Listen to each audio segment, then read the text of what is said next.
NBC News. So today I'll start with the broadcast with the Korean War. First, I'm going to start with some major events leading up to the war, though, and some that are going on right now. Fighting in North Korea started when North Korea decided to invade South Korea. At the time, the United States had a major presence in South Korea, trying to influence them with our ideology of democracy and capitalists. At this time, North Koreans were having a major influence by the USSR and their communist leader, Joseph Stalin. So what happened was, at the time, General MacArthur was the leader of our army in South Korea, and the North Koreans invaded South Korea, and MacArthur didn't like that. So he decided to attack and push the North Koreans out. He ended up pushing them back up to the Chinese border, and the Chinese thought that was a little too close for comfort, so they ended up attacking the UN forces at the Chinese-North Korea border. After the Chinese attacked the United Nations forces, they pushed back to the 38th parallel. That's where North Korea and South Korea were divided following World War II. And that's also known as the DMZ. DMZ stands for Demilitarized Zone, even though it's one of the most heavily militarized places in the world. Although not many hostile actions happen there, it's still very militarized. The ideologies in North Korea and South Korea are very different in that North Korea is communist. They just want to share everything with everyone. South Korea is capitalist. They believe in the same kind of stuff that we believe in.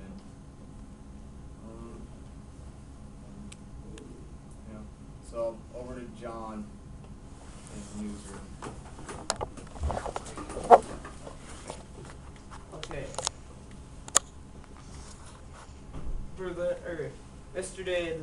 Last night, the Berlin Wall was eradicated at midnight. It was built to split East and West Germany up for communism and US. And 28 years later, the Berlin Wall was destroyed.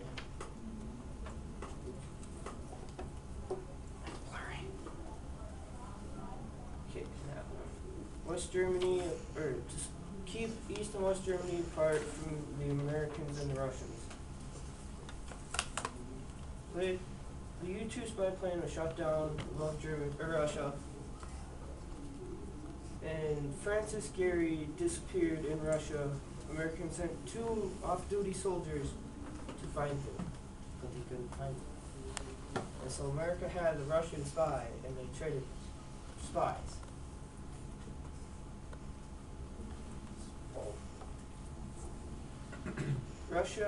The space race between America and the USSR, Soviet Union, sent Sputnik up October 4th, 1957.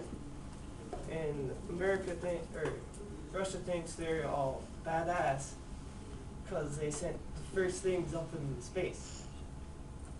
But America has the first men on the moon. So that's the space race. Now the arms race was against Soviet Union and America. Russia and America were fighting who could make the most weapons and nuclear warheads. Yeah. There we go. There we go. There we go. Got the right picture. I'm ready. Sorry. Okay, now USSR invasion of Afghanistan. Soviets sent over thousands of troops to invade Afghanistan and take over Afghanistan. Now commercial.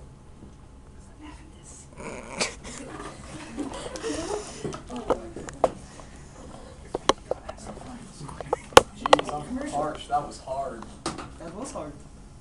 Yeah, especially after track practice. I really need a drink. Me too.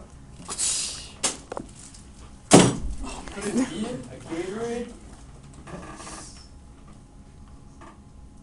Thank you. So good. That's way much better. Now over to Grace on Vietnam.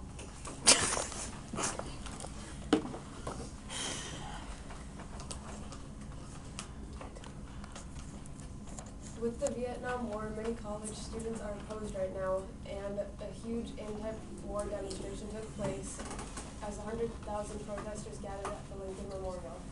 Muhammad Ali was also recently banned from boxing because he was a huge opposer to the Vietnam War. Now let's look back to see what got us involved in this huge crisis.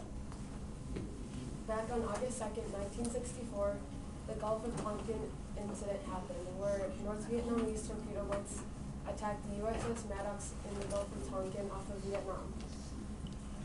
It was the basis for the Tonkin Gulf Resolution, which committed major American forces to the war in Vietnam.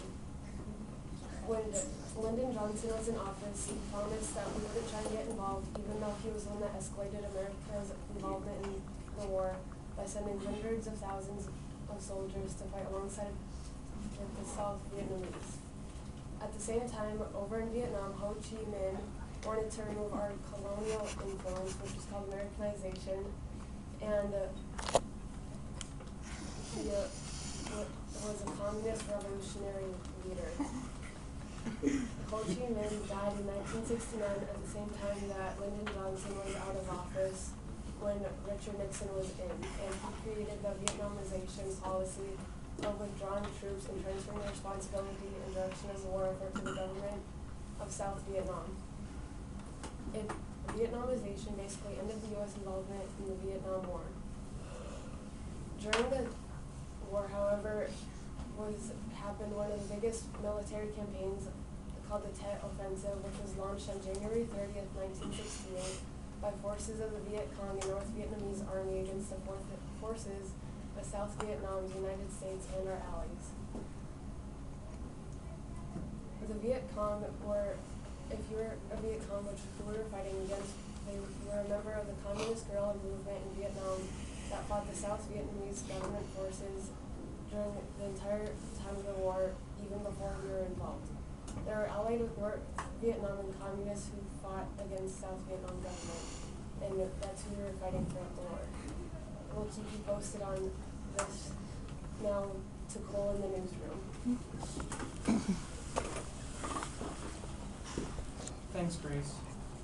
Hi, I'm Cole Hoffman, reporting on the Cuban Missile Crisis. Fidel Castro is the dictator of Cuba. He overthrew the previous government. He's an ardent communist, and he has allied with the Soviet Union. He is in control of the nuclear missile program of Cuba and has given the U.S. a reason for great concern. Castro sought help from Christians.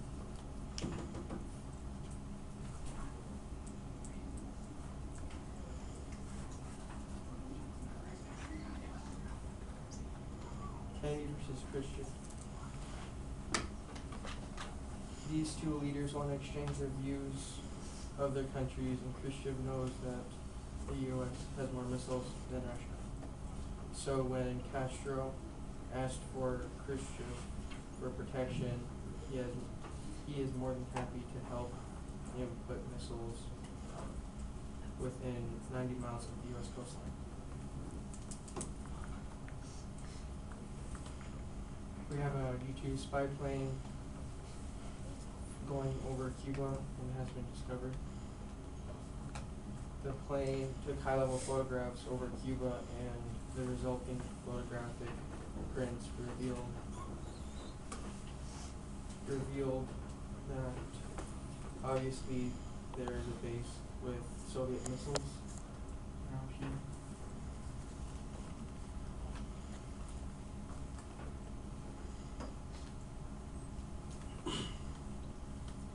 President Kennedy will be trying to overcome the disgrace of the Bay of Pigs. The U.S. surrounded the Bay in Cuba because they discovered the nuclear missiles in their silos that were armed at the U.S., aimed at the U.S., but the U.S. military attempted to take out the Cuban military but failed. And President Kennedy was recently authorized to recently apologized to the world for this disgrace. The president has issued a U.S. blockade of Cuba. It is part of Cuba. This is part of a plan of action that calls for a naval blockade to enforce strict quarantine on all offensive military equipment under shipment to Cuba from the Soviet Union. President Kennedy has also talked to Khrushchev and is warning him that if he continues to help Cuba, this will be seen as an act of war, and the U.S. will attack the Soviet Union. This has put both the U.S. and Soviet Union on the brink of nuclear war. I'm Cole Hoffman, back to you, Cory. Wow, thank you, Cole. Very interesting. That's all we have for tonight, folks. Stay classy, Bismarck.